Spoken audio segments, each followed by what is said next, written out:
And I'll share one more thing, which is that the way that MoonDAO's governance works is that even if you have just a few tokens, that still has a pretty big impact. So I'll give an example. So if someone has 10,000 tokens, their voting power is the square root of that, which is 100. Hopefully my math is right here. Um, and if someone has 100 tokens, then their voting power is 10. That's the square root of 100.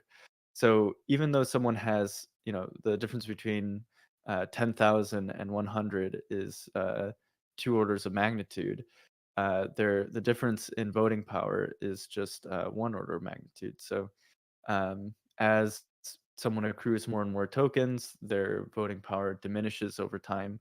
And the reason we do this is to highlight small voices. So yeah, we believe here at MoonDAO that everyone should have a voice, and that the way that we try to balance that is by doing what's called quadratic voting. So yeah, vote. It's important, and it really helps decide the future of MoonDAO and what kind of projects are important to the community, and it also informs future voting power. So cool. I'm glad I was able to get the spiel done before the 10-minute mark, or right at the 10-minute mark. I'll hand it over to you, Mitchie, and yeah, we can get started.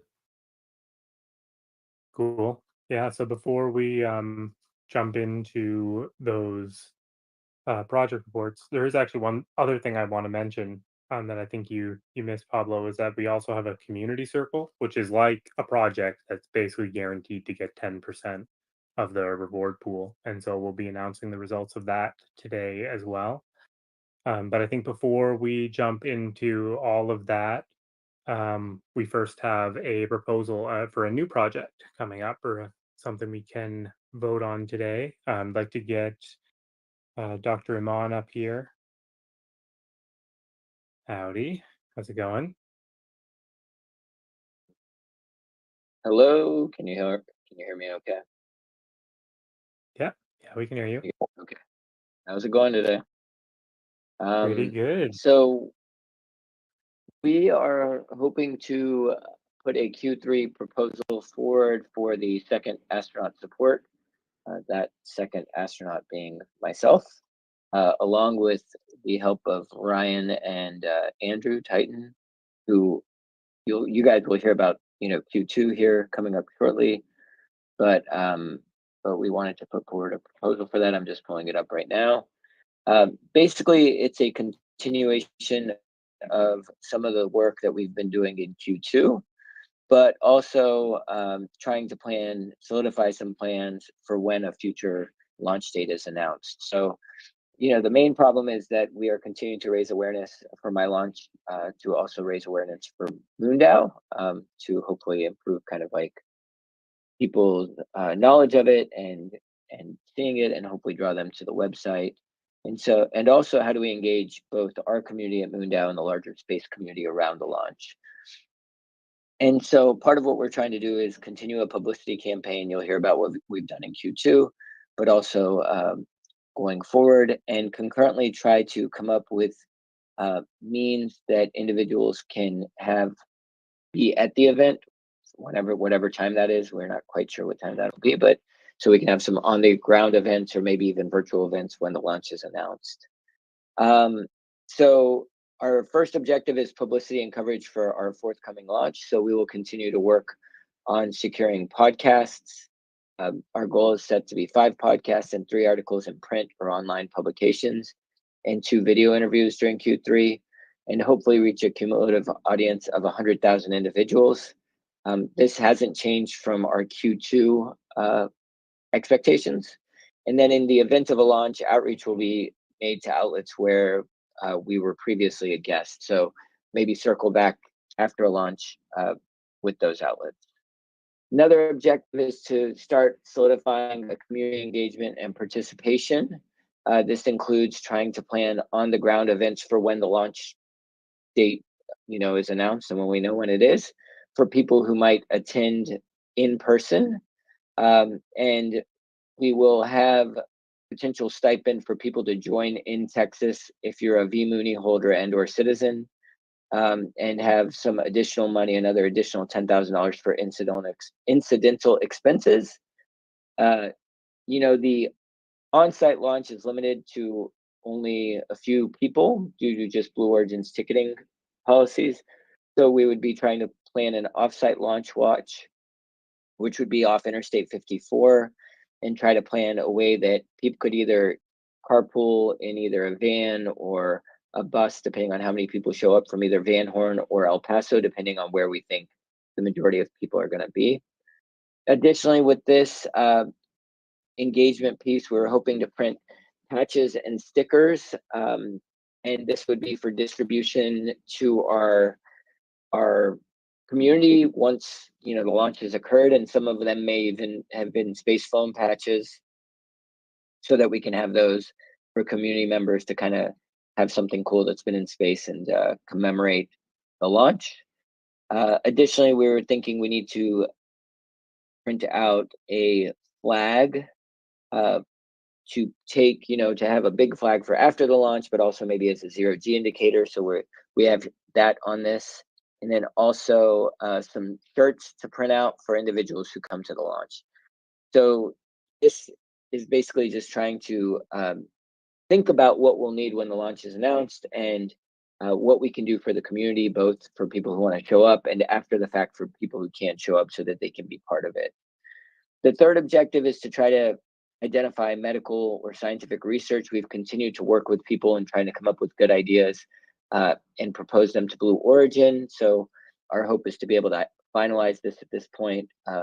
Currently, we don't know what that would cost, or if any cost would be incurred because of that. And then something new that we've added, kind of two new things that we've added since the last quarter, is identifying space conferences that I may be able to attend and speak at to provide publicity for MoonDAO. So we are proposing to compile a list of space conferences in the next half of the year and determine if it makes sense for me to attend and speak at those conferences.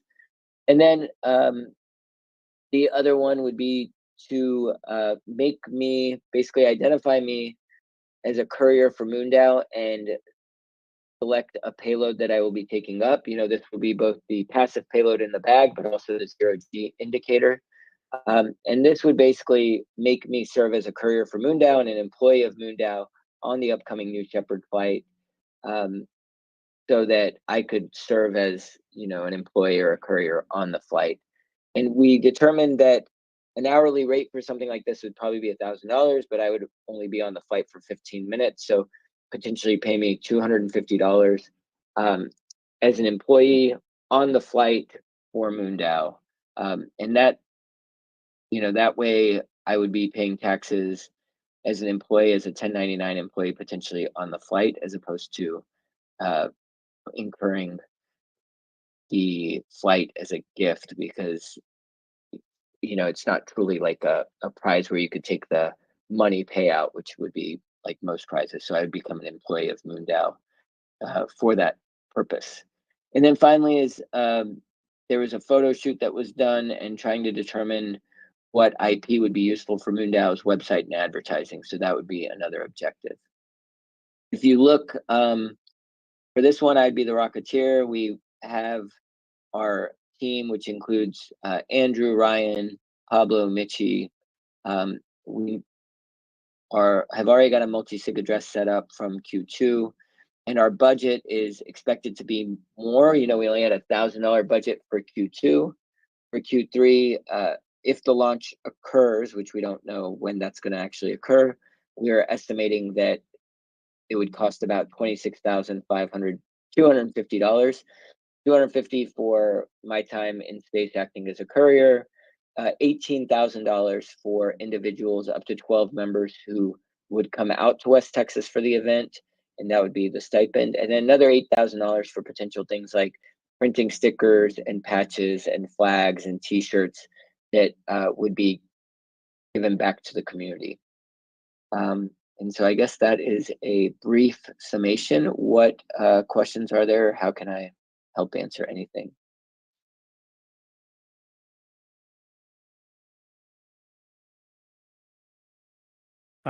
One thing I noticed on the other one, and something that we've kind of set a precedent for on some other more recent projects, is distributing the overflow flex to the team based on their coordinate results.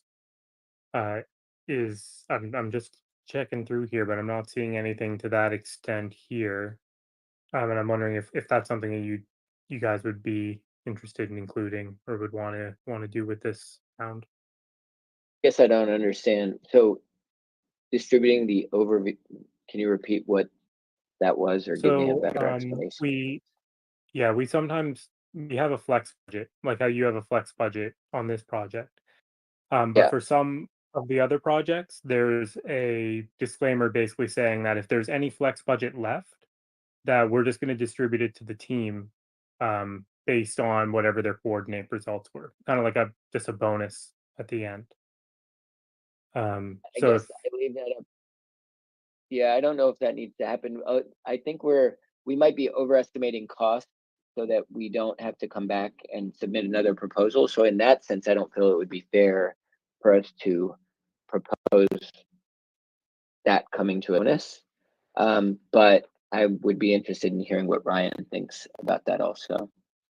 Yeah, that was kind of my similar take, just because we do have a fairly large flex budget for things that we don't know, and I didn't want to just necessarily co-opt that and say it goes to the team. Just because this was kind of different in nature. It's not even, another one's we've done like a 10% flex budget and, or something to that effect, and that's what we use for the coordinate. But yeah, my inclination was not to. The other thing is we don't know when the launch is going to be, so we could end Q3 with $20,000 flex, Yeah. which is not a pro. We might have to push some of these items to Q4 or Q1 of next year because the launch date hasn't been announced. So I don't think that that's appropriate to do at this point. I guess got it. Okay, that makes sense. One thing that I was going to mention, maybe I don't know if you called this out, Eiman, but there is like a stipulation here that we will not be returning any unused funds if the launch doesn't happen at the end of Q3. So like it could happen in Q4, but basically we're going to hang on to this funding in the multi-sig until the launch happens, which is kind of different from perhaps proposals that we've done in the past. But to avoid a situation where we just have to come back to the community with the same sort of thing, we just like to have the funds on hand, at least this amount, for whenever the launch might happen. Who knows?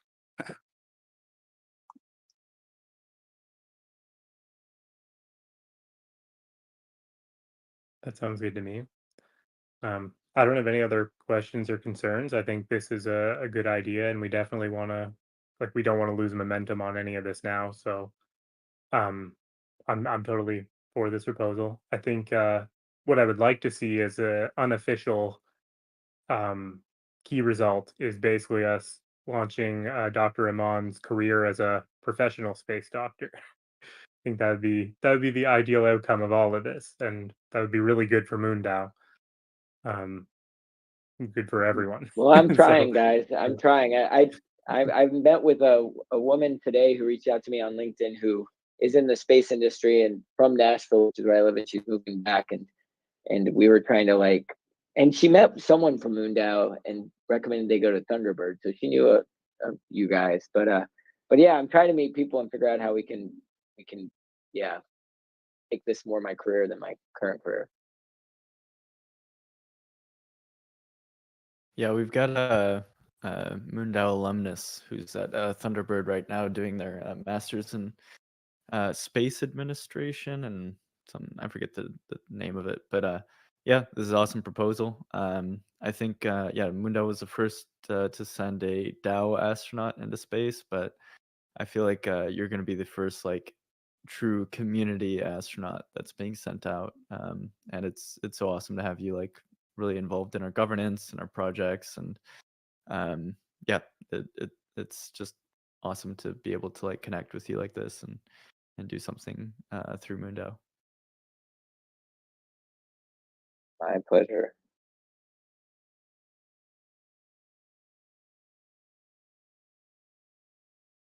So if there aren't any other questions or concerns, then I guess this is our first chance to test out the new flow from Jiggly Jams regarding Nance. Sweet. Live demo. Yeah, maybe we should have Jiggly do Where his do we, presentation first. where do we go to see that? Oh, here we go. Proposals.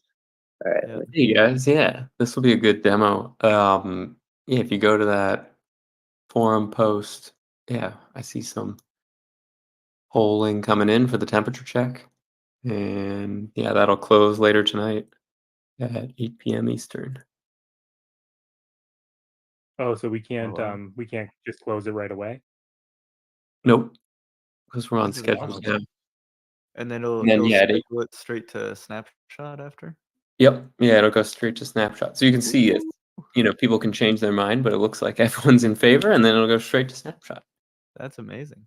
Okay. Yeah. Love Yeah, that. we got Nance added as an author to the snapshot space earlier this week, so should publish later tonight, but I'll look out for it if there's any bugs.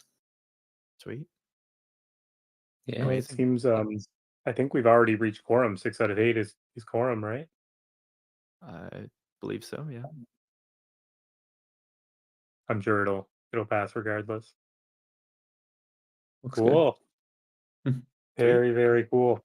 So I guess with that, we can move into the project presentations, and I'm not sure what I had first, but I think it makes the most sense for Jiggly to go first with the Nance governance project. Sure. Obviously, as we've already started talking about it just now. Yeah, I'll take it. Yeah, so we just used one of the features of Nance. That's the temperature check system we have in place now. Instead of using the poll bot, we'll be relying on this. Let's see here. What's the normal flow? Like live demo or Live demo, I Yeah. think, is seems yeah, good? ideal. hmm Yeah, I wonder. Or you can just also present your screen with the final report and we can just walk through it. Whatever's usually just depends on whether or not it's like more of a visual thing that people can interact with.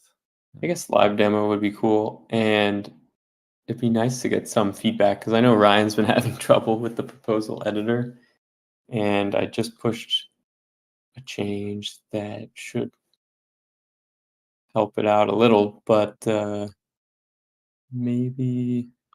Well, the problem is like it'll make new proposals in MoonDAO. So if we could just delete them before 8 p.m. and should Yeah, be let's do that. Okay, cool. Let me share screen.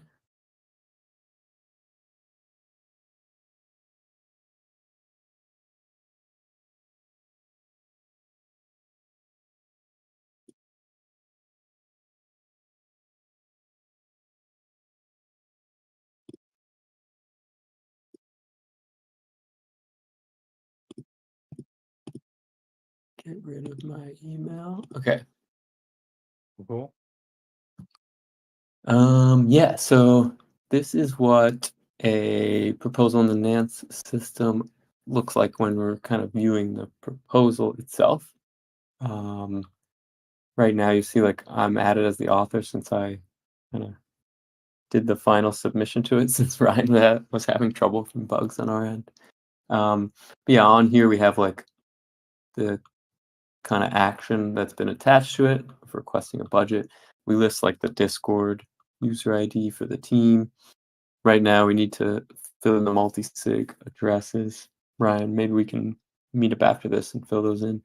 And then yeah, it lists like the total budget for that proposal. We've got like a ChatGPT summary of the proposal up top that gets generated upon submission and edits. And then, yeah, what you'd be used to looking at in Google Docs is here. and I saw some bugs here. Let me see if I edit this. I can show an example of the editor. There's like some over aggressive local cache storage that I just pushed a bug fix for. So ignore that pop-up we just saw. But yeah, in the future, like, yeah, anything whenever you edit or create a new proposal, it'll be like saving the local cache of that data in case something happens while you're submitting. It'll still be there on your local machine. Yeah, I was gonna edit this. Like, you need two, since this is markdown, we need like double spaces between lines to get like a real new line. That's why that looked like a little bit strange. I don't know why this is bold. I'm gonna unbold this. And yeah, I think that was it. Those two lines were bothering me. Key results. Okay. And I'm just gonna resubmit. It might wait, I don't want to switch. So yeah, when you're using the proposal letter and you submit, it's gonna pop up a modal like, oh, maybe you don't see MetaMask. Oh, no, you do. Yeah, it'll pop up something like this, and this is like signing the proposal in the signature format that Snapshot uses. And once I sign this, it's a little loading screen here. There we go. Let's see if those edits worked. Yeah, so now we got a nice real new line here on those two. And let's see. Yeah, and whenever edits are made to a proposal, it will kind of send a notice to the forum post where we can discuss a proposal, if that made sense. So yeah, it said like edit 4 lines, one remove. I gotta fix that. This goes to the Nance.app. I'll adjust that. But yeah, that's kind of the gist of the proposal editor.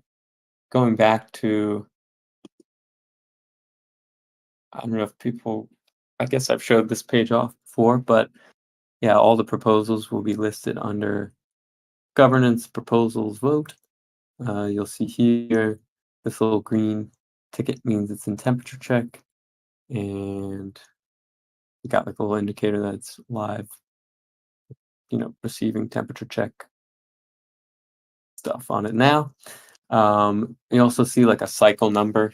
So we've set up the system with Pablo's kind of direction to do weekly cycles. So like every week right before town hall is when temperature check ends and voting begins at 8 p.m. Eastern. And then it kind of resets after 5 days of voting back to a temperature check. So like if tomorrow, when this proposal goes to vote, you submit a new proposal, you'll see it under cycle 11 and it'll move to voting once it passes at the end of the next town hall. And then, yeah, when you submit a new proposal, you'll see something like this. You'll add in the title. This is a template that you all are used to from Google Docs. You can use the editor in like what you see is what you get mode, or like pure markdown if you like to do that. And then at the bottom, you'll see this toggle to attach a budget. And once you toggle that, you get this big form that pops up where you can add Discord usernames as you go along and add new members. You have to add like a payout address and a voting address for each member. You can mark different ones as project lead, get rid of them if you made a mistake. Yeah, every proposal that is requesting a budget needs to have a 3 of 5 multi-sig. So we're collecting that information here as well. And then down here is like the actual budget line items. And these tokens are loaded from the MoonDAO multi-sig. So you can specify which ones you want and the amount and the justification. we got one more fix coming this justification doesn't expand, so it's hard to read. So I'm working on one more adjustment to make that look nicer if you're typing long justifications. And yeah, then you can add more budget line items. You can save drafts and collaborate with people before submitting an official proposal. I guess I can show that. Proposal demo.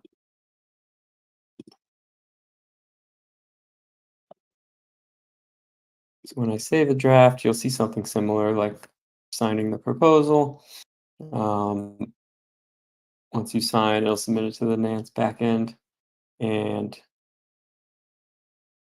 let me check this out. Sorry. May have one bug there. That went to temperature check. Let me make a note of this bug. I'm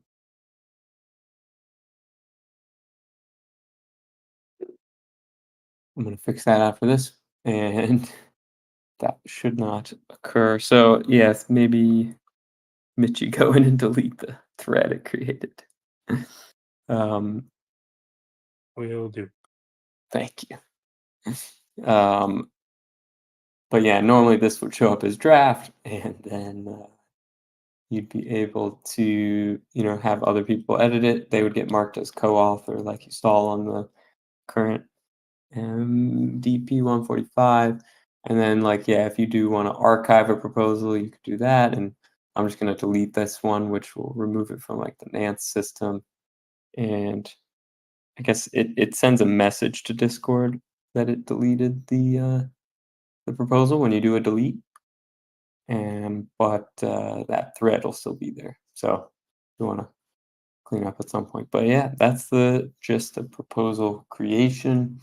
You'll see on this old proposal, we're loading the votes from Snapshot and showing percentages and such. Once this new proposal goes live, you'll be able to vote from the app here. You'll see something similar like this and say vote. It'll collect your voting power, and you'll be able to vote directly from the app. And I'll send that link tonight so everyone can try it out and let me know if you have any bugs. Yeah, I think that covers the live demo feature. I think. Are there any questions or other comments? I don't want to take up too much time. I know we got a few other projects here. My only question is if you plan on continuing this forward with another version, another project. Yeah, I'd like to see maybe in after Q3 we could do another one. I want to get some real use and collect feedback as the system gets more use. I guess I could submit a small proposal just for immediate bugs that need fixing. And yeah, a lot of new features were developed to implement, to integrate the kind of standard Nance backend that Juicebox and a few other DAOs are using. So we're using the same backend that the standard Nance.app website uses, but then we also have this kind of reskinned version of it on MoonDAO, which I'd say there are a lot more things that had to change than I imagined. So probably some other bugs out there. So if you got a proposal, let me know, and we can walk through kind of using the editor. If you have any trouble, ping me. One other thing I forgot to mention is when you submit a proposal and if you don't have 250K vMooney, you won't be marked as the author. You'll be a co-author, and then someone with adequate Mooney needs to come in and kind of sponsor the proposal before it can go to temperature check. So that draft I created, since JigglyJams.eth has 250K, just went right to temperature check. if you are a correct balance holding member, it'll go to temp check. But everyone else, it'll stay in discussion until someone else sponsors it. I see Agent Bear was asking what Lang, where this is all, this is a Next.js app that is just a fork of the MoonDAO app. We've got a PR open to go into the main app that's dependent on some other incoming changes for MoonDAO, so it should be merged into main moondao.com probably sometime this week, but for now you can use this link that I'll send out again tonight once voting's live. And then the backend is just TypeScript Express API and MySQL database built on Dolt, which gives our database version control, which is really nice. Yeah, so like every day, the SQL database that's storing all this proposal information, cycle info, and author gets pushed to dolthub.com, and the DAO will always have full access to the data that is running the DAO. So that's something we like to really push on. Very cool.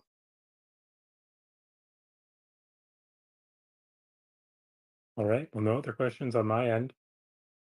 Oh, and sorry, I should have jumped straight into this. I meant to say something before, but for all of our Rocketeers here, there is a link in the announcement channel that I created for a sheet, which has all of the objectives and key results for all of the projects that we're reviewing here today, and a column. Actually, I can share my screen. I just yeah, let me share real screen Sure. real quick, Yeah. and then Pablo, you can next. Thanks, guys. Thanks, Jiggly. Cool. All right. You guys see my screen? Mm-hmm. Great. Let's go announcements. Oh, I think I already have it open actually. Well, maybe.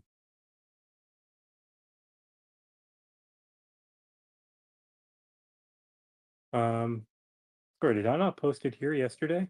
What are you trying to do here, Michi? You did. trying You to- posted it somewhere because I got a copy of it. I don't know where you did post it somewhere because I have it downloaded. I Yeah, it thought I says- posted right it. above there. It says I created this worksheet. Yeah, this worksheet link right there. This worksheet. Ah, there we go. Thank you, guys. Yeah, so if everyone could make a copy of this, you don't necessarily have to. This is just a recommendation, but you can put in grades right here. So between 1 and 0 and 1, and it'll total them up. This should guide you, I guess, but it isn't the final say. Basically, you still get to say the final say and decide what percent goes to each project. And so you can put those over here in this other column. And then when we're done, we're going to send those to Sheldon. I think everyone probably already saw the announcement about that as well. He's going to be our aggregator for this information just to make it a little more, a little less biased, I guess, this time. We won't be able to see each other's results until the very end. And yeah, that's basically the only thing that's changed to our workflow this quarter. So yeah, if everyone could do that, and then after this meeting today, we'll have a 24-hour period to fill this out and send all these things to Sheldon. Although I would prefer if everyone could do it tonight. The faster we get this done, the better. The faster it can go to Snapshot, and then we can get the whole community to vote. So yeah, that's basically just my update there. I will stop sharing my screen. Cool. And yeah, Michi, probably it'd be great also to get all that in writing, just in case anyone missed that. Yeah. Yep, I have it in the announcements, but I'll also post it here in the Sweet. chat. Cool. All right. Well, I'll dive into this demo then. Cool. All right. If you guys can see my screen, you can see Neil Armstrong here. So yeah, this has been a project we've been really pouring a lot of energy into. So I'll give kind of like a high level overview of what we've built, and then we'll dive into a demo. So um, yeah, a problem that we've been trying to kind of solve for a while here at MoonDAO is making a really straightforward and simple onboarding experience. And beyond that, also being able to represent our members on chain. So this is basically like the ability to have like little profiles for each of our members, and being able to hook them in directly into our contribution coordinate circles, into our governance, into different projects. And so this has been kind of like a core missing piece at MoonDAO for a long time. And it's not only just that we're missing a representation for individuals on chain, but also for teams. So each of the projects that you're seeing here, we actually don't have an on-chain representation beyond just a multi-sig for each of the teams. And so what we've done here is we've built a representation for individuals and for teams. And beyond that, we're offering both as services to help bring people on chain. So we're doing this to help take some of our partners, some of the companies and organizations, nonprofits that we've worked with, and help develop their on-chain presence. And this can be used at MoonDAO, but also beyond that, it gives them access into sort of the whole world of Ethereum. And it's not an easy task. We've been working a lot on sort of like the UI components and what is actually useful when it comes to on-chain tools for organizations. And just to kind of like muse on this a little bit, um, you know, right now we think of quote unquote being on chain means that you're a DAO or something like that. But the category of like on chain organizations is much broader than just DAOs. You can program any kind of organization on chain. And so that's kind of what we've built here. And as far as I know, no one's ever progressed this idea to the level that we have. Just to pat ourselves on the back a little bit. So we've created basically a tool for any company to represent themselves on chain. So they can represent a roles hierarchy. They can represent on-chain permissions. They have a treasury, so they can actually control funds, send funds, manage funds together as an org. We have a marketplace, so people can sell stuff on chain.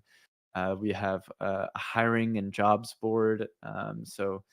Yeah, we've done a lot here, and then it all integrates directly into our governance process. So each of these companies can finance projects that they have. So if they have a cool idea, they can just plug right into our governance and then get funded. And so, all right. So I've kind of talked around it, but I think it'd be most useful to actually see what we've done here. And so I'm going to start out with creating a citizen, and then I'm going to move on to creating a team. So um, yeah, basically all you got to do is click this nice dandy join MoonDAO button, and then you can become a citizen. So the first step is you actually upload an image of yourself, and I mean, we'll see if we can if I don't know. I kind of want to pick on someone here, Dr. Eiman. I don't know if you've got like a photo of yourself handy, or if anyone who's on stage has a photo of themselves handy, because we've done something really cool with how we generate the image, and I kind of want to play around with it. I don't know. I guess whoever is first to send me an image of themselves, it can be uh, Phil, or I don't know. If you put it here in the chat, we'll get this started. Um, basically what we've done is we've created an AI image generator pipeline, which takes an image of you and then it actually turns you into an astronaut. It's pretty fun. All right, here we go. I don't know if I'll try HEIC. I don't know if we've ever tried that file format. Here we go. This is perfect. So in your case, I mean, you're already looking like an astronaut here, but let's see, downloads. We can try with this. You're already, I mean, you've pretty much already done it. Yeah. So Yeah. it'll be interesting to see what they do here. So basically, Everyone. oh, I mean this works. Let's try it. So Yeah. yeah, this works perfect. So My bad. I want you to look good. you're breaking up a little bit for us, but yeah, no, this works just fine. So we've actually already sent it over to the image generator pipeline. It's working in the background, and in the meantime, we'll fill out the rest of this form. So it's just a quick 2-minute form here. Yeah, maybe we can try it with your grandson here, Andrew, afterwards. Yeah. Oh, nice. I love the photo of you with the MoonDAO shirt. Okay, so let's dive in. So first thing is writing a name. So we'll get Jahangir. I think I've spelled that right. What's your email here, Dr. Eiman?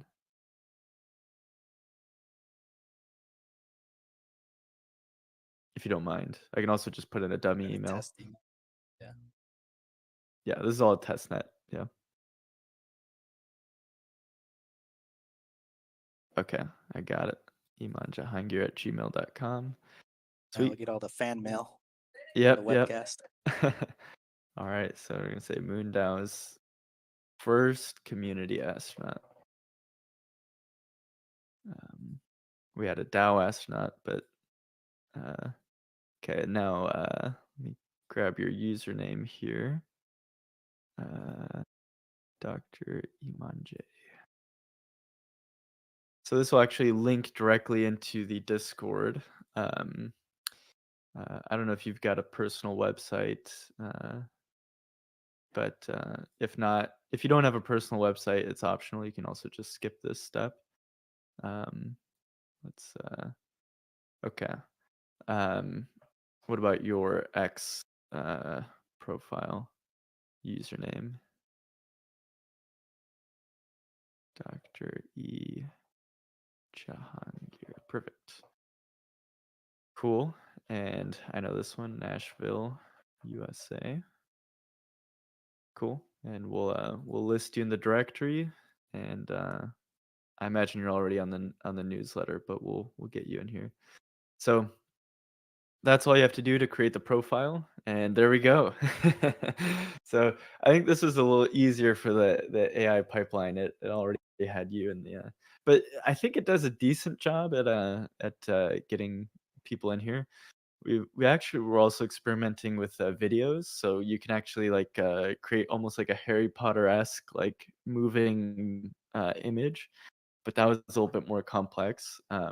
As we improve the AI image generator, we'll continue to make this more and more fun and give people more flexibility with what they do.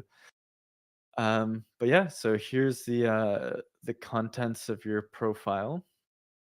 And so each of these citizenship NFTs, they'll give you a 1-year access pass to all of the features that we have here. And then at the end of the 1 year, you can re-up, or not. It's like a subscription service. So let's check out here. So this is all running on testnet. I don't know if you guys can see my MetaMask wallet here, but we will mint the NFT. And yeah, this is a special contract that was built by us. So it's not just an NFT. It actually connects into and integrates into a bunch of other protocols like HATS protocol. We use this other on-chain database called Tableland, which is pretty cool. It basically gives it's an on-chain database where you can make the permissions NFT tokens. I could nerd out on all of this, but you don't necessarily need to know any of the details of like how the on-chain database works, or how even that this is an NFT under the hood, or that it connects into any other protocol. It should just work for people, and the tech should get out of the way. So this is the profile. So you can see their voting power and Mooney. I think right now, because we're on Sepolia testnet, it reads everyone as 0, but once this is live, it'll actually grab everyone's Mooney and voting power from the snapshot API. Yeah, you can see the links here. The teams. Well, currently, Dr. Eiman is not on any teams that have been generated, but you'll see in a second here we can add him to a team, and you'll be able to see what he's working on. And then, yeah, we've got a few integrations right now with Coordinape and Juicebox and Gitcoin passports. So these are like little extensions where you can, create more around your profile. So you can join the community Coordinape. You can create Juicebox projects, and then you can also configure your Gitcoin passport, and this just sends you to each of those websites. Yeah, you can edit your profile, and then from this on-chain representation, this can connect you to governance, our jobs board. Here, I'll click a bit. So here's our jobs board, where you can see what other orgs' needs are, and these can be bounties, these can be full-time opportunities, and then our citizens actually get the ability to apply to any of these, which will contact the hiring manager. And you'll also be displayed here in the network. So here are some of our other citizens. We got Ryan, myself, Michi, Dr. Eiman, Colin. So yeah. So the next thing we'll dive into here is teams. So that was pretty cool, right? So now you can have a little on-chain representation of yourself, and you can hook into all kinds of other things here at MoonDAO. But I'd say I'm more excited by this Teams functionality, and I'm more excited about it for 2 reasons. One, I think that this is like the most advanced on-chain Teams tooling that has, at least as far as I know, that has been created. I mean, we've created our own smart contracts around it. We've got this whole special UI around it. It connects all kinds of useful protocols under the hood, like Gnosis Safe, and HATS protocol for the organization, Tableland for like an on-chain database.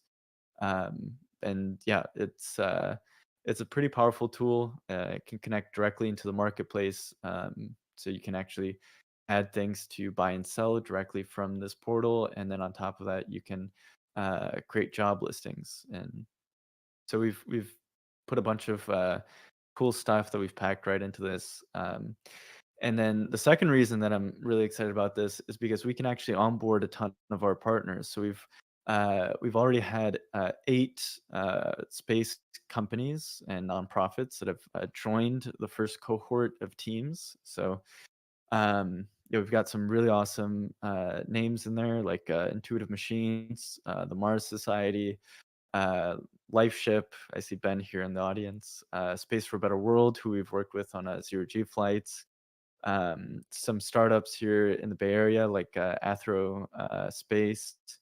Yeah, Lunark, who Ben connected us with, who's also sending a payload up to space. And we're talking with a bunch of other really cool companies that are looking into how they can integrate this into their existing company and develop an on-chain presence. So it's cool not just for us, because like we get to use this, but it's also like we're onboarding real impactful space companies into this ecosystem, and then that allows us to interface with them a lot easier.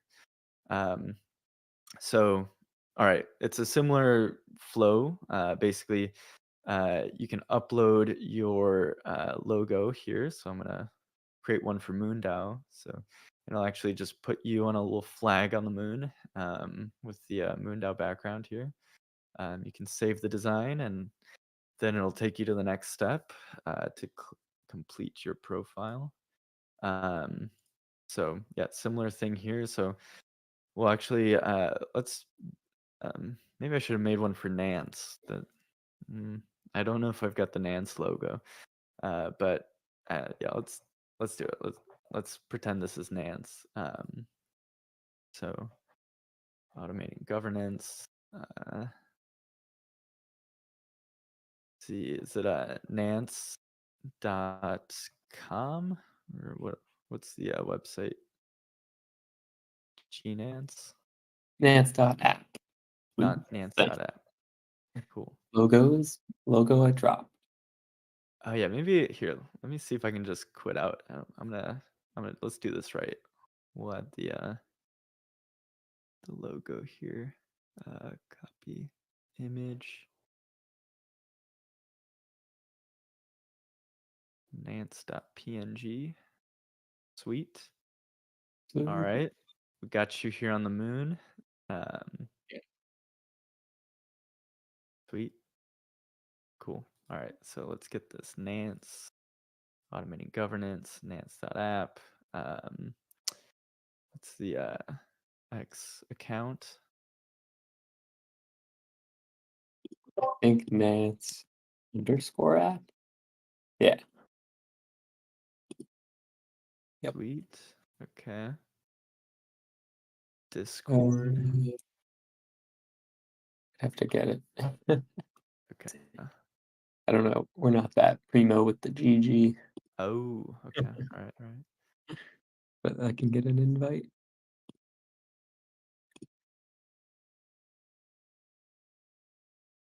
Yeah, and so yeah, this could be Discord, but it could also be Telegram or Slack or any other way that the company might already have like an existing like little community, so other people can check them out. We'll list you in the directory, and then yeah, we'll get Jiggly Jams in here. I don't know if you got a Jiggly Jams email. Think Just a assume. Proton mail? Yeah. You have a Proton mail? Yeah. Oh, really? Nice. For that one, yeah. Jiggly Jams. All right, sweet. Is this right? Yep. That looks good. Cool. And Jiggly Jams is the founder. All right. Cool. So yeah, similar idea here. You can check out what you've input, make sure everything's correct. Yeah, and this explains a little bit, that you've got a self-custodied multi-sig. It just starts out as a 1 of 1 with whoever creates the org, but then they can add other people afterwards. They can also add more managers. So that it starts out that you're the admin, and that's done with HATS protocol under the hood. Click the terms and conditions, and then yeah, basically you can mint your team. And then once we mint this, we'll check out the teams page. So this has a lot more features than the citizens page. You guys will see it in a second. It's basically like yeah, like your little mission control for your organization. So let's see. Looks like the transaction just went through. And it'll take us over to the page here in a second.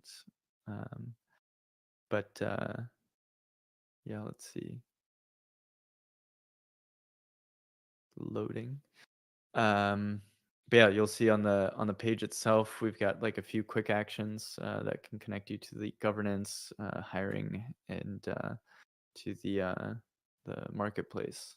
All right, cool. Looks like it has registered. Cool. So this is the Nance page. So because I created the team and I just created a profile for Dr. Eiman, you can see that it already recognizes that I am on the team. And so we've got this kind of like connection between individuals and teams, and they can you can actually add more members into the team afterwards, or more managers. We've got these quick actions here at the top, so you can fund. So this takes you straight into the Nance portal.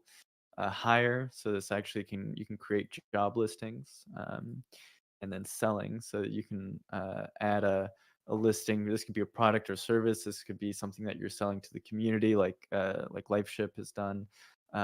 It could be something that you're selling from one company to another. Say you're a lunar landing company, you've got a little bit of space on an upcoming mission. You can sell that space right there. You can see the jobs, listings. You've got your treasury over here too. So yeah, you can every time someone pays you for something on the marketplace, it shows up here in the treasury. And then you've got a release, which puts that into your multi-sig. Similar sort of extensions here with Coordinate, just Juicebox, and passports. We also use Llama Pay, which is a streaming service. And yeah, that's basically it. Yeah, I've already shown you guys the jobs, the network, so you can actually also see teams here. Yeah, it's been awesome getting it to this point, and we're going to be onboarding all of if you read the report, you can see all of the names of the teams that have joined and accepted our invitation to be in this first cohort. And then we'll also be sending out some invite links for some members to create their citizen profile. So yeah, really, really excited to get this in people's hands. This demo link is live, so it works right now. And as you can see, like you can already create citizen profiles in teams. And we'll be sending this out to the first cohort right after this demo. So yeah, I guess I'll just quickly say, if you are viewing this either on X or any other streaming platform, and you've got a company, you've got an idea or a team that you want to form, email us at info@moondao.com, and we'll schedule a meeting, and we can see how we can get this to work for you. And yeah, so that's it. I'll take any questions if people have anything they want to ask or share. But yeah. I have a question, Pablo. Yep. This platform that you've built, you mentioned a bunch of times that it is relatively agnostic, and we built it to suit our needs and branded it as such. But would you like on our GitHub or something, or would you consider like supporting it for other organizations to roll their own? Yeah, so this is on our GitHub right now. It's open source.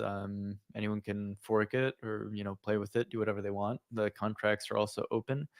And yeah, I'm excited to see what other people do with it if they want to roll it into their own organizations. But yeah, ultimately, I mean, the underlying thing is just a smart contract. So if someone creates a team through the MoonDAO app, then any other org in any other place in the world, as long as they can create the interface for it, they can actually plug into those same teams. So that user table is actually open.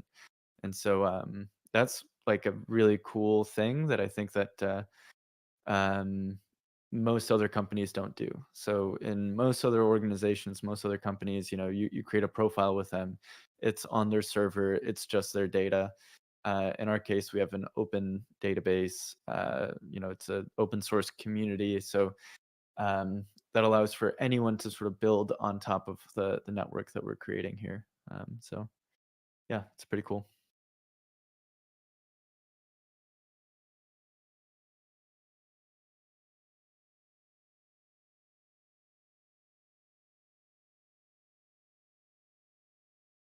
Yeah, and yeah, I mean, I need to highlight everyone on the team. Sheldon couldn't make it today. He's worked on a bunch of the smart contracts. Name.get, who's in the audience, he worked on all the sort of integrations with other protocols and just wiring everything together through the front end. The designs were done by Mitchie. So everything you're seeing here, all the components, these were designed by Mitchie. And then Ryan was the sort of master coordinator in getting all kinds of different organizations scheduled with us, and getting some of those first sales in the door. So it's been a great team effort, and we've got we made a bunch of progress just in the last couple of months. A lot of this was also just research. So like I said, it's not like this has already been built. We built it all from scratch, and we had to kind of navigate a bunch of different tools and make a bunch of decisions about which protocols we want to tie in. But pretty excited to be able to demo it to you guys today.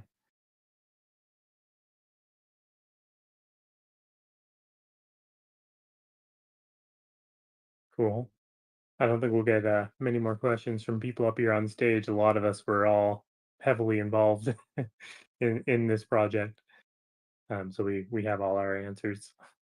But I don't want to cut you short, Pablo. I do want to make sure we have enough time for the next one as well, because I know Dr. Eiman here has to jump out pretty soon. Yeah, I'll pass it over. Thanks, guys. Thank you, team. So that was very cool, and I look forward to seeing it grow, man. So nicely done.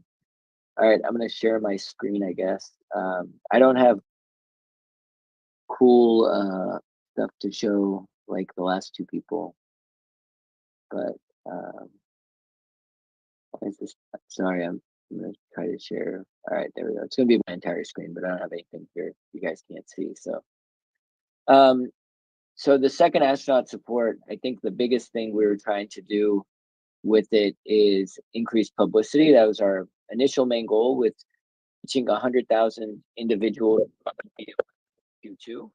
And I think that we've been successful. So Andrew, Ryan, and I have built this this like Excel sheet. I think everyone can you guys do this or no? And what we've done so far is we've done a total of 1, 2, 3, 4, 5, 6, 7, 8, 9 that have been published. There's another 4 that have been recorded, either podcast or paper interviews. They have not been published. The ones in the orange, can you guys see this or no? Sorry. No, we're still seeing your. Yeah. Oh, weird. So let me try sharing a different way. I don't know why that didn't work. Okay, let me pull up. It's okay, maybe let's see okay, if I switch, tell me what you're seeing. Can you see it now? Or is it just showing Discord? Yeah, we can see it. Oh. Okay. All right. Can you see? You can see this. Okay. All right. So in the green are the ones that have been completed. The yellow are the ones completed and published. The yellow are the ones that have been completed but not published. And then orange are things that people have either wanted to schedule or have been scheduled. And then light blue, teal, whatever you'd call this color, are people that are interested closer or after the launch. And then down here are a list of other people that we've reached out to and haven't really finalized anything or gotten communication back. But I think the big thing is some of these, particularly this News Channel 2 piece, which was a local news station, got picked up by, that was the video interview, got picked up by Google News, Yahoo, LinkedIn. So people saw it at a lot of different places, and I think ended up leading to our local NPR last Friday having like a 1-minute bill, where they do like at the top of the hour, they do the news, national news, and then they do the local news. They mentioned it and also mentioned MoonDAO and played some audio from MoonDAO. So I think we've reached 100,000 people, probably more just from that. I mean, I would get random emails or random texts from friends saying, "Oh, I saw you pop up on, Google News or Yahoo or whatever." So I think that's been successful. I think once we know when the launch is going to be, and after the launch, there's going to be much more publicity. But I would say that was a success, and I really give Andrew did a lot kind of reaching out, as did Ryan, to different news organizations. So I think we met expectations there. The community engagement piece is something we've been working on. Andrew, initially we talked about doing a patch design competition, but decided that that was going to get too complicated.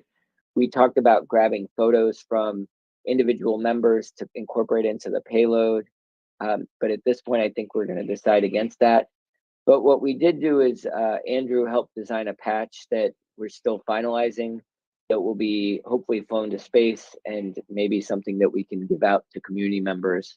A piece of like history that's been to space that has MoonDAO kind of displayed properly. I'm not going to display the patch because I don't know if it's finalized yet. So I'll hold off until we've kind of made sure that it's finalized before sharing what the patch looks like. So for this, I'd say we probably met expectations because while our initial ideas changed, we have come up with some ways to engage the community after the launch. Okay. The other thing we were talking about is finding a way to pay homage to Jan. I'd say that's still a work in progress and needs to be discussed more in Q3, so we didn't really accomplish that, but we did talk about it. And then planning for ground events, this has started in earnest, but once again, we're limited because we can't really plan anything until we know the timing. But Andrew has started looking into viewing sites. I've talked to Blue about what off-launch viewing sites are like, just so we have an idea, and then we can decide, hopefully into Q3 or later, depending on launch date, where we want people to be. Are they going to be in El Paso? Is that where we're going to tell our community members to be, and then drive them in with a bus or van, or are they going to be in Van Horn? These are all key points to discuss because there's a lot more to do in El Paso than there is in Van Horn, but obviously it's a longer drive from El Paso. So I would say that we have met expectations because we've kind of planned things to the extent that we can without actually having a launch date. Same for this, virtual launch date event. There's really nothing to do until we know when we're going to go up. Maintaining interest and fostering discussions, interactions among MoonDAO. I think we've done this. There's been activity on the Discord. There's these weekly meetings. As I talk with people that are reaching out, we discuss MoonDAO. So I think that it's good that the citizen entity and some of these proposal systems are going into play now, because hopefully once there is a launch date, that's going to garner more interest into the website. And we have all these things that you guys have completed this quarter that's going to just make everything look more streamlined. I think that's good. The other big objective of Q2 was trying to identify research we could do in space. We have talked to various entities, come up with some ideas. At this point, we are using those with Blue Origin or in talks with Blue Origin to see what may and may not be able to be done. But some of them may include things like wearing a heart rate respiratory monitor. We had talked about possibly some research in some fluid dynamic stuff, potential glucometer. So there have been different things that have discussed, but nothing's been finalized now. But I do think we accomplished this because we did talk to different groups to try to figure out what would make sense to do on a suborbital flight. That includes also the dialogue with research institutes. That kind of falls into that. We've talked to UT Dallas. Ben Levine's a big cardiologist out there who does a lot of space research. Talked to SpaceX physician. We've talked to IIAS, which is doing a launch with Virgin. They just announced a launch once the Delta rocket gets built with Virgin. And then Astroskin, I've had some discussions with them about it. So we'll see what happens, but we need to just continue these talks with these groups and with Blue Origin. And then by the end of the quarter, we were hoping to identify some passive medical or scientific research. We've done this. I know what I think is feasible and what is not, but it's a matter of seeing if we can actually do it with Blue's support. So that is the majority of support. That is the majority of the report. I don't know if anyone has any questions currently.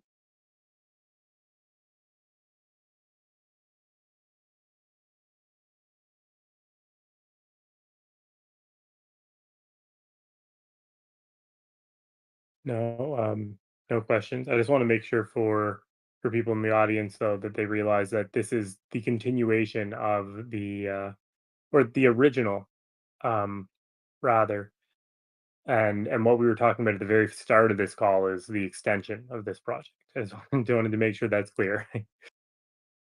Yes, Um, they do kind of run in together, but I think that this is basically we're continuing this Q2 project into Q3, and then trying to solidify some of the things that we haven't yet, like the community engagement, what a potential on-site and virtual launch event would look like once we have a date, things like that. Hopefully, we'll flesh out more in Q3.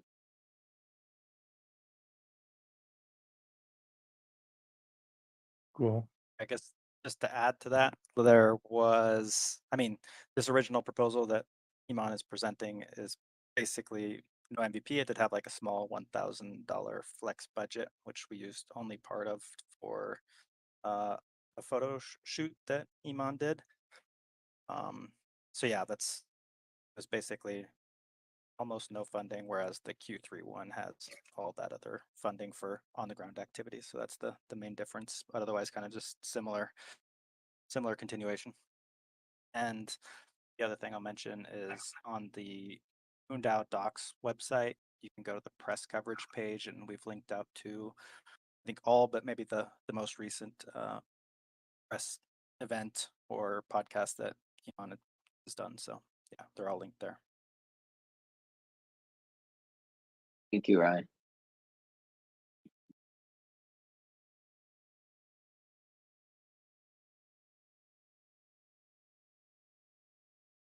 Great. Do we have any other questions? If anyone in the audience wants to type anything in the chat too, feel free. Is there a, I don't know what the term would be for this, but like the Holy Grail organization, person, media outlet, show? Is there like what's at the top of your list, and how Yeah, I could mean, other that's people a give you great suggestions that's a or great connect you to people? that's a great question. I mean, I think any of the national news shows would be nice. I think that's more likely to occur after the launch. If you take someone like Amanda Nguyen, who's a friend, she's an activist, right? She's done a lot of cool stuff in her life. She has been on some national news shows, even though she is also, much like us, a future astronaut and not hasn't flown yet.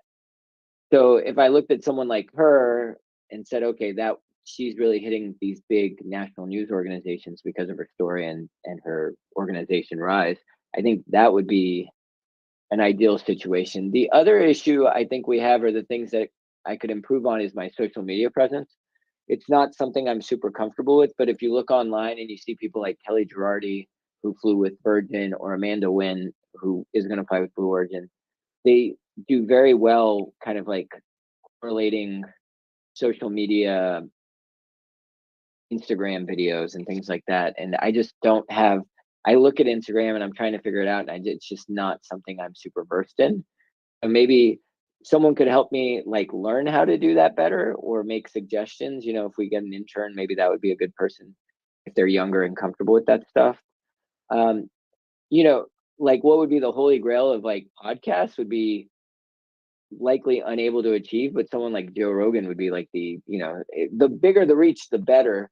I think we've hit space people up. We're hitting some medical people up.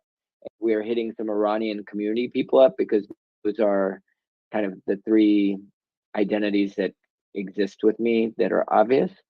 But those would be the holy grail stuff. I did get reached out to do a conference in, like, for a Native American Indigenous Peoples tribe in northern Canada, just yesterday.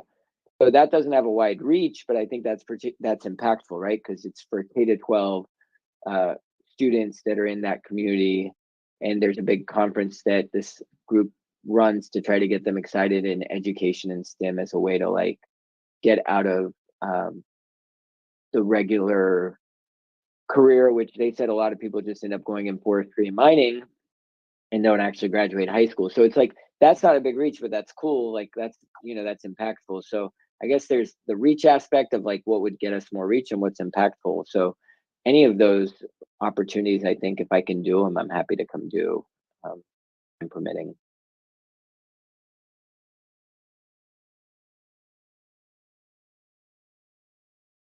answer your question, kind of, Phil. I don't know. Sorry. Yeah, great. Thanks.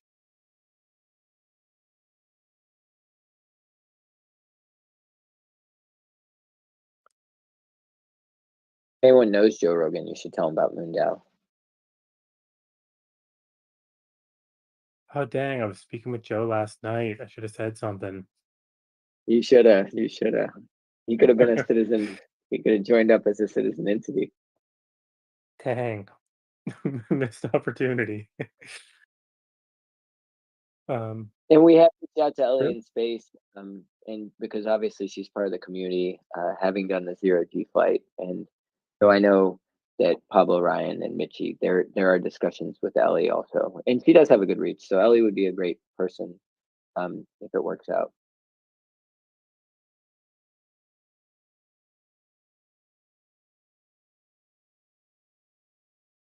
Very cool.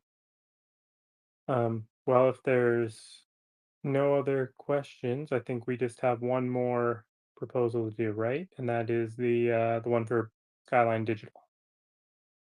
So Ryan, I'll let you take that one away. And thank you again, Dr. Eiman.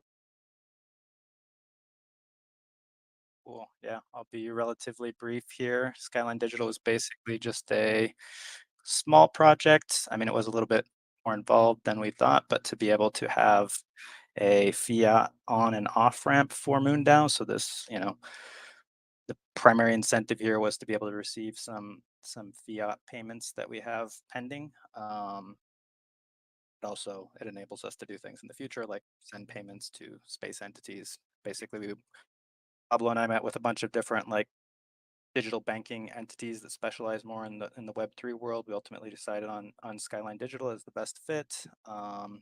Created a 2 of 3 multi-sig with Pablo, myself, and Mitchie to act as an intermediary. Otherwise, we would have had to have all the members of the MoonDAO multi-sig perform KYC. But yeah, we did that. So we got ourselves into the system, did the KYC, set up the multi-sig, and we also got the first money transferred to us by Space for a Better World. They sent over a $1,000 wire transfer. There were some unexpected or unanticipated fees on the part of Skyline Digital that we weren't quite aware of. There was a minimum charge for ETH mainnet of $100, but they kind of worked with us since it was our first transaction and lowered it down to $50. So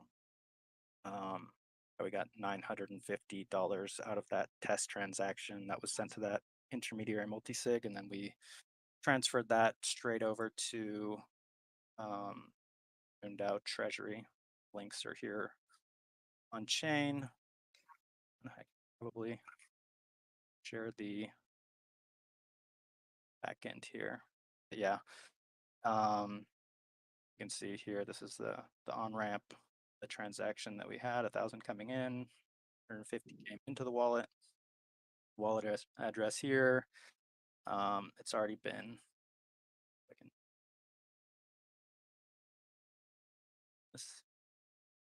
but it's already been sent to down.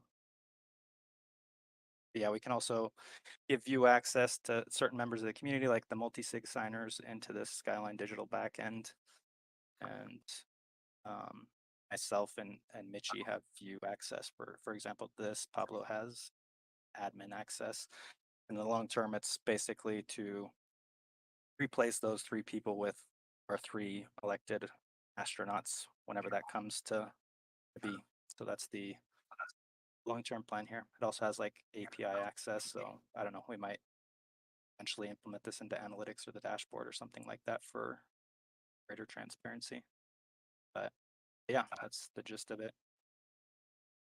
I don't know if anyone has any questions, but hopefully we're going to get some more transactions in here soon and back into MoonDAO's treasury.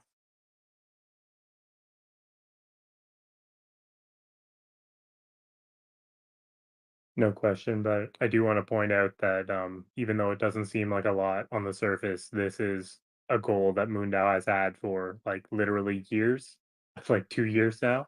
We've been trying to get to this point, and so even though it may not seem like a lot, it's a lot to a really big win. Yeah, I mean, it's not perfect in terms of like smaller transactions and all that. It's not very viable just because of the minimum transaction fees, but it is definitely a huge unlock for these larger incoming or outgoing transactions that we might have. Good to have anyways. For sure.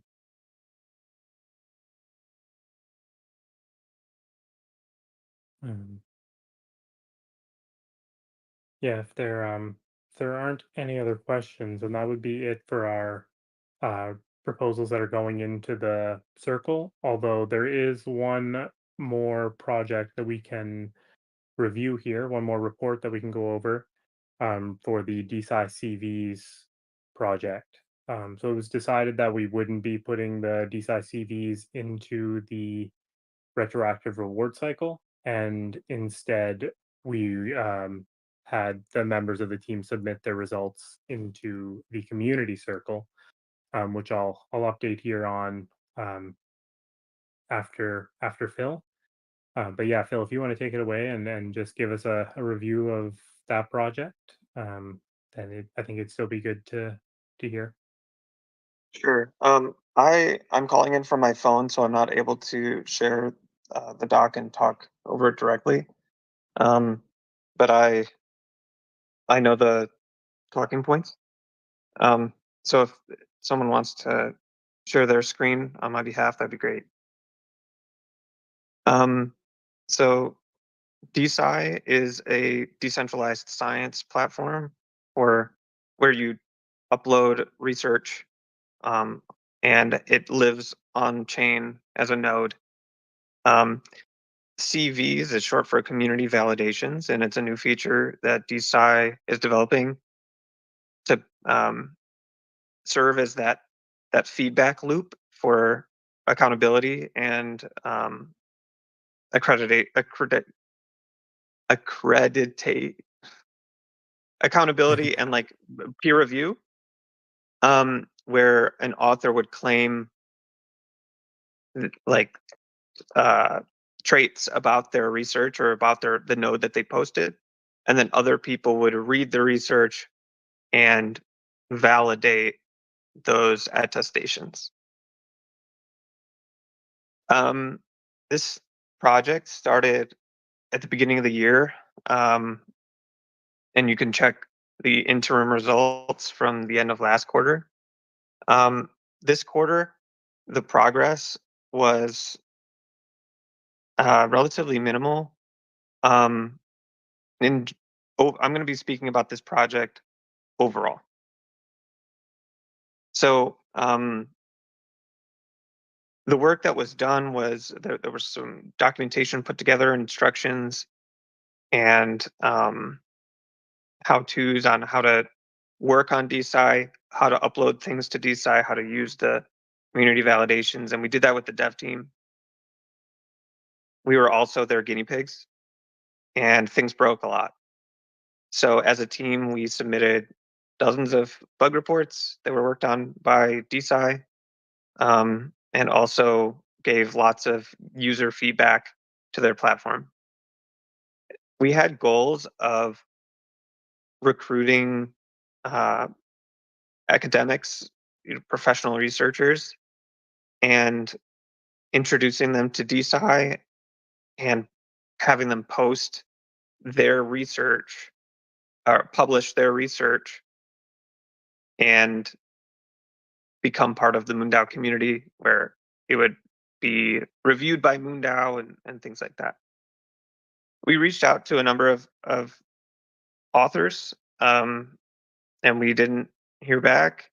There were a few responses, but interest was very low and petered out.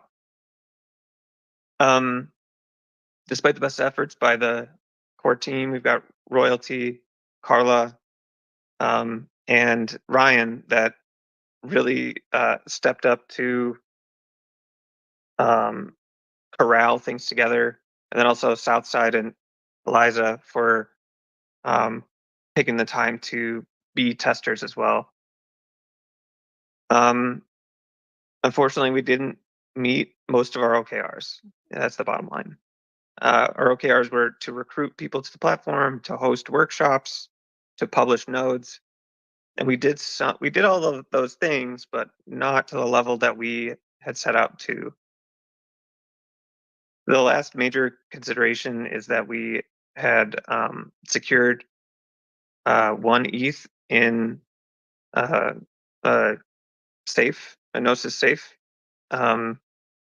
with the intent to record the actions of all of the people that would be participating, and then distribute that 1 ETH proportionally to the amount of work done or the amount of impact for each user.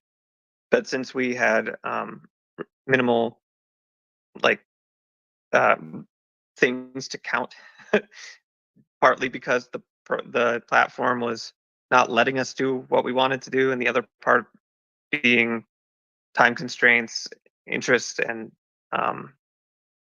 skill, or like having things to publish, stuff like that.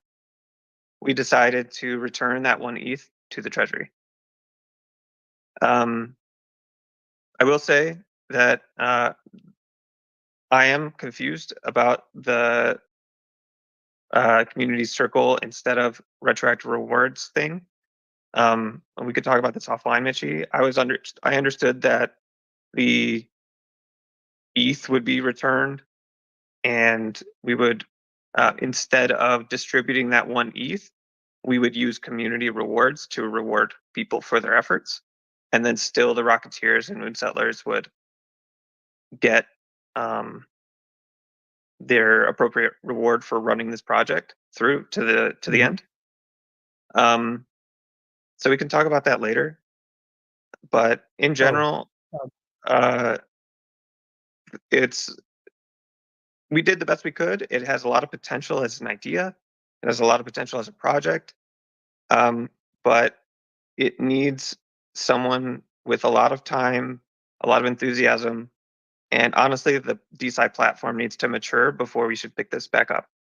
But as a project, I think that it wasn't a failed endeavor. It was too soon, and it wasn't the right time.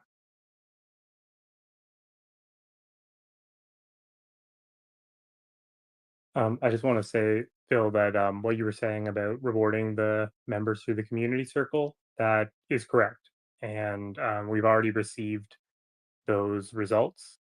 I'll be, I mean, if we're ready to wrap up here, I can actually just do the final announcement about those results right now. Yeah, just to confirm, I see Pablo's going to respond in the chat. That's all right. Yeah, I just want to say that, is it separate that reward piece that was allocated, instead of 1 ETH, it's community rewards, and then the project is being treated the same as the other projects, MVP projects with no budget? No, like the project isn't going into the project's reward cycle. It's just being rewarded through the community cycle. We're Okay, basically like I'd like to discuss that, if we can, and just make sure I understand it, because that's not what I understood that the situation would be. So, Yeah. Oh, okay. Happy to discuss. So I think I was Sure. I was under the impression that the DeSci project would just extend into the next quarter. But yeah, I was actually surprised when it was elected that you guys would wind it down, because it does seem like a promising concept. It just felt like it wasn't yet at the level of being submitted for this quarter, because like things were, So with the we platform don't still want to put it buggy, on still hold. trying to get Project in. on hold. I'd like to end this project, close this project, Hmm. and keep this idea alive, sometime in the future. Yeah, But sounds good. so the reason why it wouldn't be in the project cycle is because it didn't meet its OKRs. Yeah, basically, if the project, this has happened to a number of projects before, like, it, for whatever reason, it just doesn't really reach the level, and it just, winds down. But yeah, we've got the fallback for the community circle, and people can submit their contributions in there and still get rewarded retroactively. But yeah, it's just yeah, in cases like this, it really should be either, you know, an extension and still complete the objectives, or just a wind down. Okay. Yeah. Okay. I as a shout out then, I know the community circle allocations cycle has closed, but yeah, the project not working wasn't really for lack of effort. It was more lack of bandwidth. And I do want to say that the work that was put in was great work.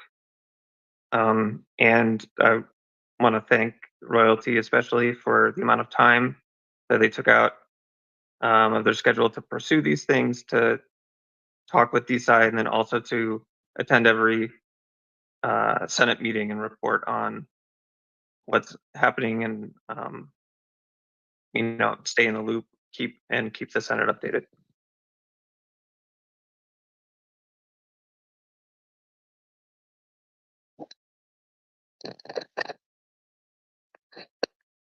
Yeah, I'd also like to send that shout out. Same, basically second that. I've seen Royalty definitely stepping up and being at all these meetings, and I think she did fairly well in the community circle.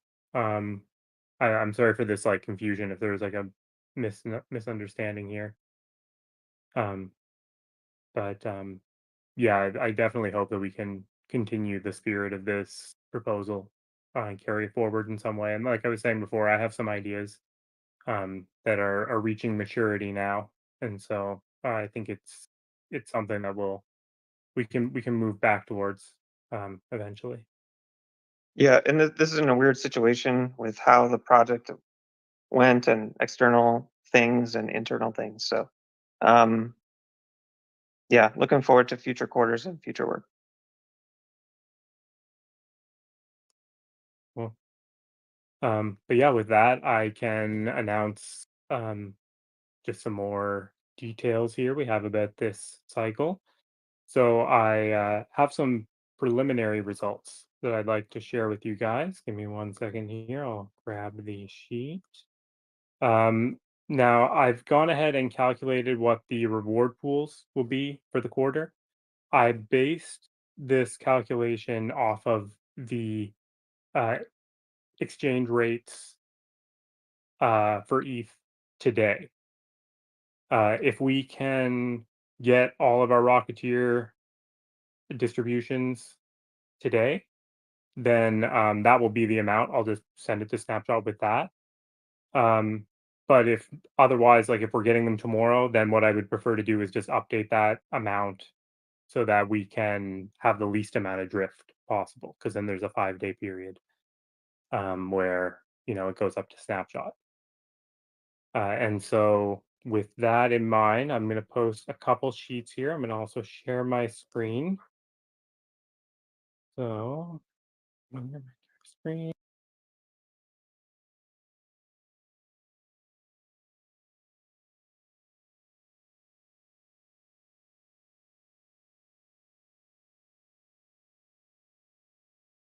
Okay, hit share my screen and then Discord shut down on me. Can you guys see my screen? Yep, we can see it. Great. So 1 second. First, I want to show this actually. So these are the results for calculating the reward pools. You can see these are the amounts of ETH, wrapped ETH, DAI, USDT, and USDC that we have in the treasury right now. And this is how I was saying these are the exchange rates. I actually replaced this. So this is, it said 9th, but this is actually the 11th. So these are today's exchange rates. And so I would be updating, the value for DAI and USDT and USDC if we do this tomorrow. However, with these preliminary results, these would be our figures for the amount that we'll be distributing. So you can see we've got the total Mooney, the total ETH, and then I've also added the amount that goes to project cycle, and then the amount that goes into the community circle. And again, for ETH, the amount that goes into the community circle would be 1.8256 ETH this quarter. And so if we also take a look here at the coordinate results, I want to announce one thing here, which is that in trying to organize all of this and keep this whole quarter on track, I myself missed the deadline for the coordinate circle. And so my distributions weren't originally included in there, and it's not very fair to do it that way because it actually ends up giving me more. Like my percent of the give that I receive through the circle is higher because I'm not, distributing any gift, and I can't distribute to myself. And so what I've done here is calculated the amounts with what would have been my give added on top. So this is the original here. You can see it adds up to 700 because 7 people gave. And with the new one, it adds up to 800. So the numbers haven't been messed with or anything. This is just with mine in there. That brings that basically gives us this for our total reward or total percents. And then I'm using a formula here to calculate what the rewards are. So you can see the total ETH rewards sum up to 1.8256, and it's 1.8256. Those are correct. And it's the same for the Mooney rewards. You can check and make sure this number matches that number. And yeah, so with that, actually, Eliza is the top contributor this quarter. That she gets, well, with this preliminary result, 2.2305 ETH, which I think is somewhere around $700 USD. And I think she also claims the title of youngest MoonDAO contributor. I don't, in my recollection, there has not been. I mean, Pablo, correct me if I'm wrong. But I think that she's definitely the youngest, right?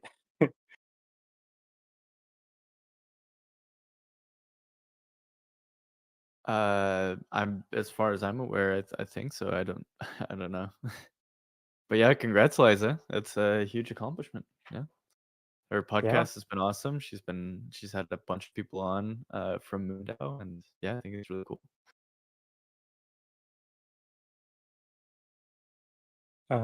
So yeah, basically what will happen now is we'll get our contributions. Oh, and one more thing for all of our Rocketeers here. I just found out from Sheldon. I know I said this earlier in the call.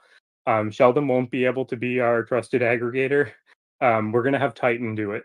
So forget what I said before about sending your distributions to Sheldon. Send them to Titan. Andrew here in the audience, and he'll be collecting and then publishing those results. What's the best place to send them? Like a DM, or is there a channel? Just through a DM. Cool. Yeah, and then he'll post in like co-working or any channel really in Discord. And at that point, what everyone will do is just make sure that your distribution is somewhere because the results will be anonymized, so no one will know what anyone else has distributed. But you will know your results are in there because you know what you gave, right? So you should be able to see that your results are reflected there and give it a thumbs up. Then we know it's good, and then we can send everything to Snapshot. So I'll follow up with everyone individually on this. And yeah, once we have those, we crunch the numbers, we send it all up to Snapshot, and then in 5 days we should know what the final results are.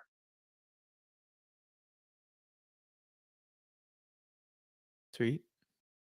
Yeah, I can answer any questions anyone has about that. But again, congrats, Eliza. Is she here in the audience? I didn't see. I hope if she isn't, then I hope that she at least. Oh Yeah, no, she's here. She's here. She's here. Cool.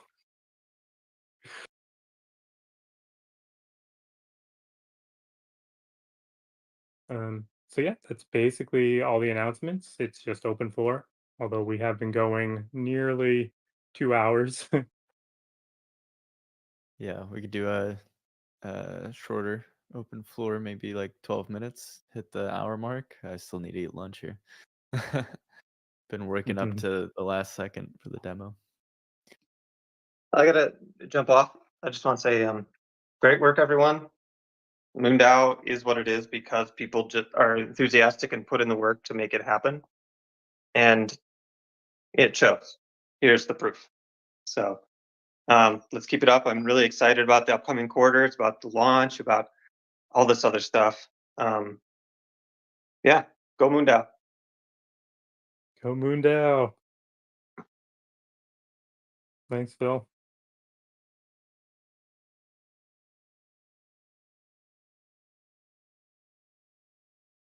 Cool. Well, I guess that's it. I don't have anything else to add. Pablo, you have anything? No. But yeah, if anyone in the audience has something you want to share, maybe, I mean, looks like Jackson or Mohit might want to talk about the youth program proposal. Yeah, Anyone else? Jackson, Mohit, Eliza, yeah, feel free. Here we'll invite you guys all up to speak.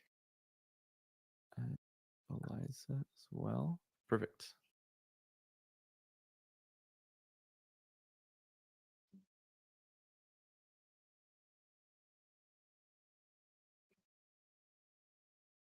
All right. Hello, everyone. Um, What are you guys doing? Can you hear Hey, me? it's doing good. My How are voice- you? Oh my gosh. I wanna thank everyone for getting into MoonDAO, and I mean, I'm really excited. Thank you so much to everyone and all the school projects. Oh, it's great. I was very happy when I saw that you were on top. Yeah, same. Thank you so much.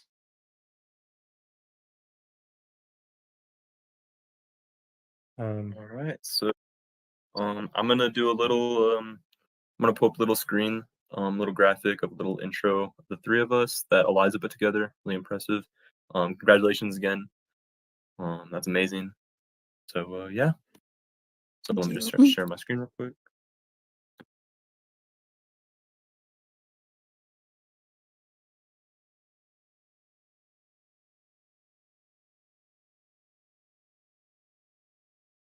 All right. So I'm just going to talk a little bit about the program while y'all look at this if you want. So as some of y'all may know, we're me, Eliza, and Mohit, and Ryan as the Rocketeer are trying to put together a youth program for MoonDAO. And we plan to somewhat mirror the governance, and we plan to have this proposal and project similar to how the CN community was with that proposal. We plan to have it in similar in that way.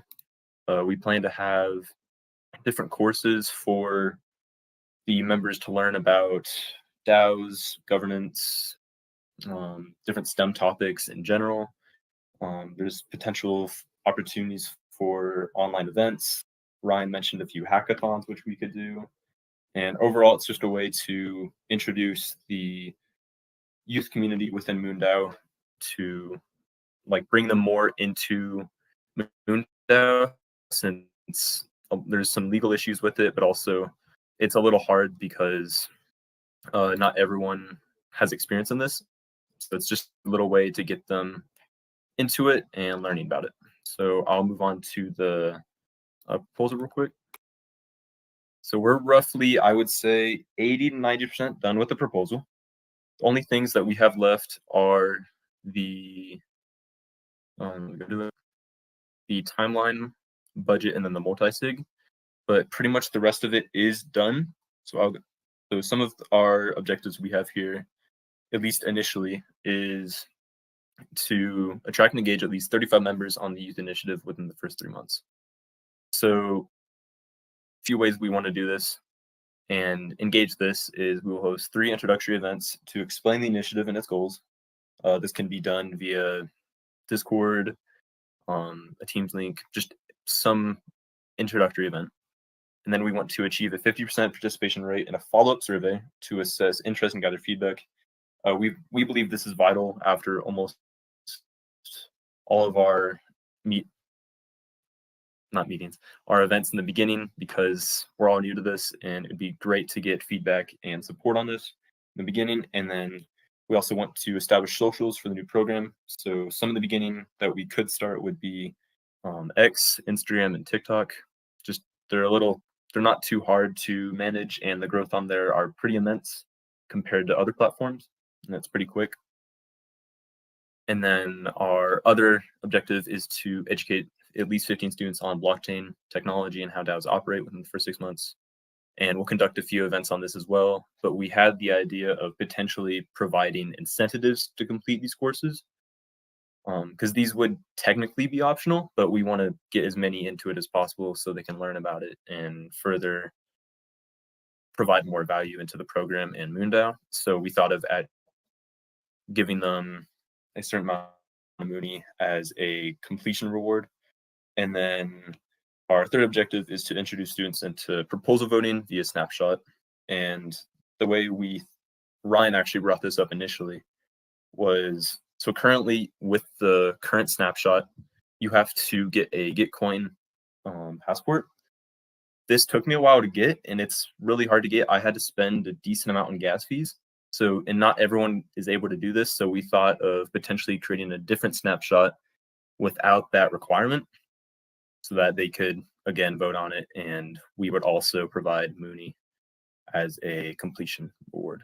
So that's just our main objectives. I won't cover much because the proposal on Discord and the info there covers pretty much the rest of it.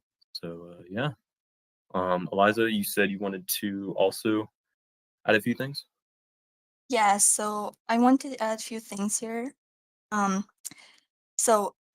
wanted to mention something here as an initial member too of this project. So in my opinion, after working with all of this and that in this project, I think this project will be great. And again, with this project, we're bringing young people that, let's say, they didn't got the chance to join a space community, to share their thoughts and like ideas. And by doing all this, we can like bring every young member together and combine the ideas and, you know, share them together in a project. Thank you.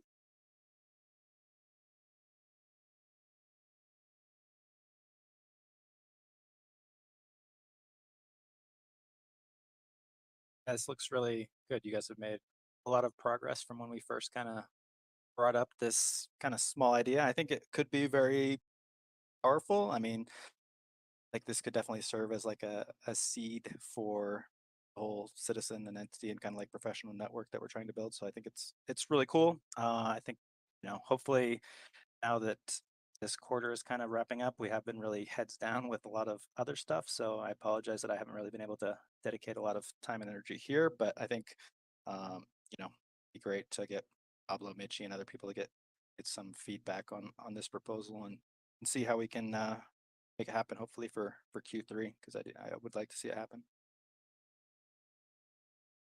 Yeah, also, and then towards this project, we're getting more initial members towards this because again, it's just the three of us, and then we need more people to like contribute towards this proposal and this initiative. So, and we also got pretty good feedbacks on in the ideation when Jackson and me put into it. So that's it basically.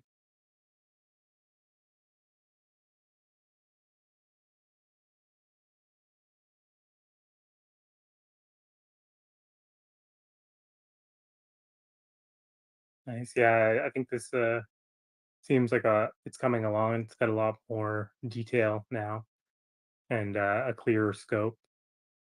So yeah, I'm excited to see this happen. And like Brian's saying, hopefully now that we have a little more free time on our hands, we can get the ball moving on this.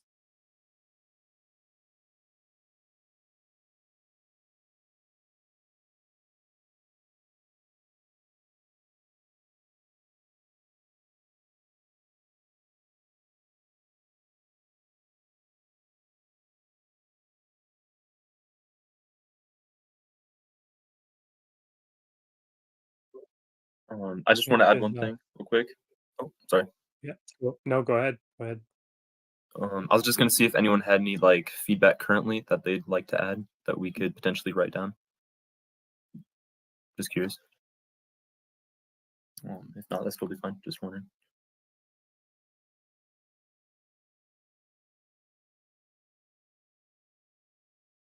This proposal as is posted in mediation right now. Is that right? Yes. Oh yes. Cool. Yeah. Yeah, we can probably give it a closer look that way. But unless anyone has any immediate comments. Yeah, I'd like to go through async and just leave some comments on the doc.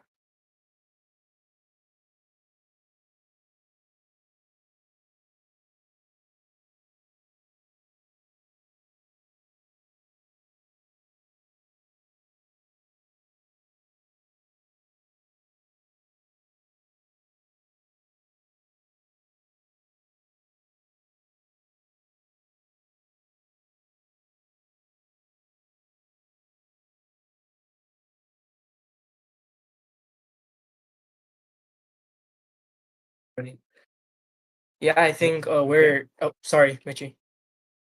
No, go ahead. Sorry, you were. Go Yeah, ahead. sorry about it. Yeah, the project is pretty slow, but again, we're going into Q3, so we'll get it like up and running by the starting of Q3. That's our plan, actually. Cool. Well, we're basically starting Q3 now, so you can get it in anytime. Or do you mean like by the end of Q3, like in another 3 months? No, I mean like just the starting of Q3, like or just yeah, we're starting Q3 right now, so like by maybe like not mid, maybe towards. But yeah, we're thinking to like get everything up and running, like by like have everything settled down, like get the members in by end of Q3. That's our plan. Right. Okay. Cool. Yeah.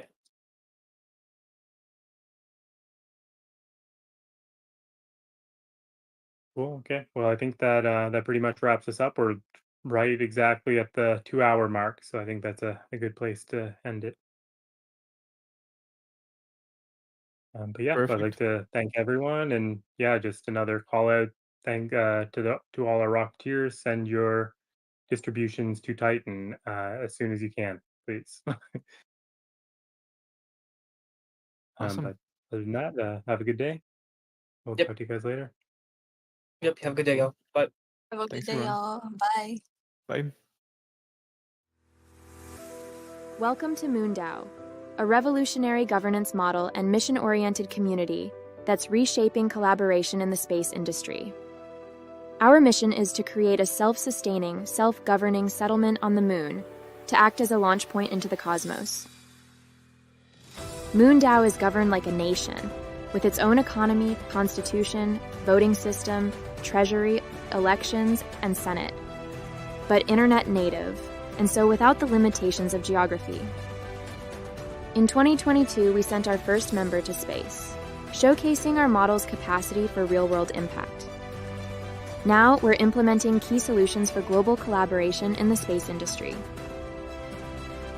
We offer a borderless, permissionless platform that enables everyday people to participate in the future of space development and exploration. Be part of our lunar legacy and join the MoonDAO movement today.